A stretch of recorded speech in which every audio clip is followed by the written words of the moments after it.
दोस्तों, आपको याद है रामायण की वो पात्र शूर्पणखा जिन्हें श्री लक्ष्मण जी ने उनका नाक काट दिया था। वो शूर्पणखा रामायण के बाद भी जिंदा थी क्योंकि उसे सिर्फ नाक और कान काटकर छोड़ दिया गया था।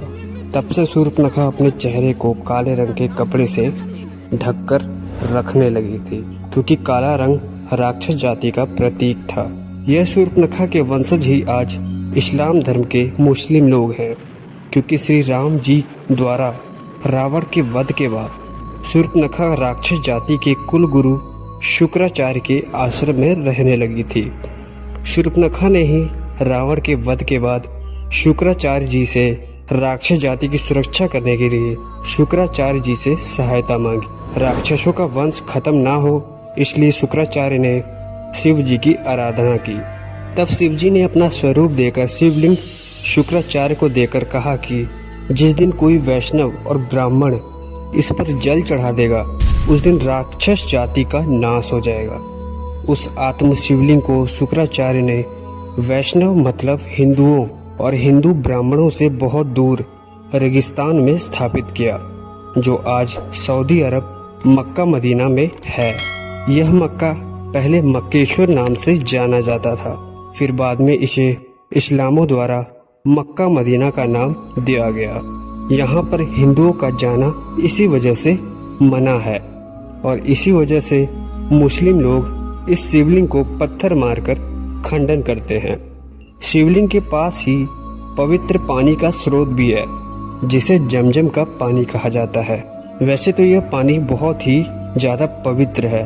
मक्का को इसलिए काले रंग के शिविर से ढका गया है क्योंकि यह काला रंग संपूर्ण राक्षस जाति का प्रतीक होता है। शूर्पणखा जो उस समय अपने चेहरे को ढककर रखती थी, वही परंपरा उसके वंशज की औरतें भी आज करती आ रही है, जिन्हें आज हम मुसलमान कहते हैं।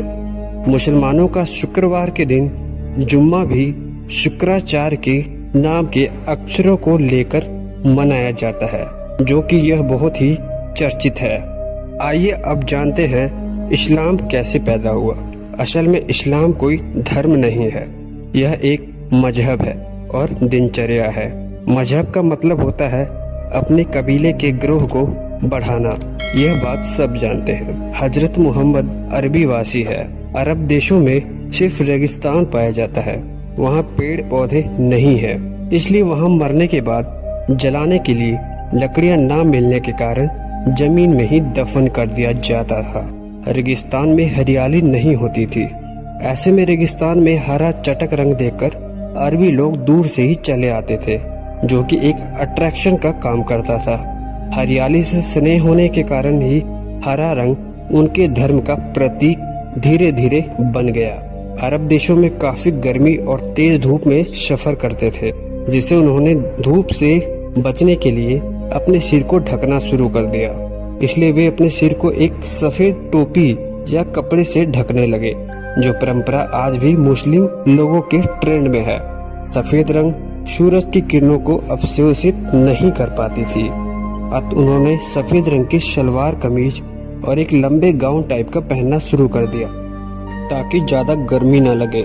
अब रेगिस्तान में ना तो खेत थे, ना कोई अनाज और ना ही पेड़ पौधे और ना ही फल, इसलिए वहाँ के लोग जानवरों को काट कर खाने लगे और जिससे कुर्बानी का नाम दिया गया।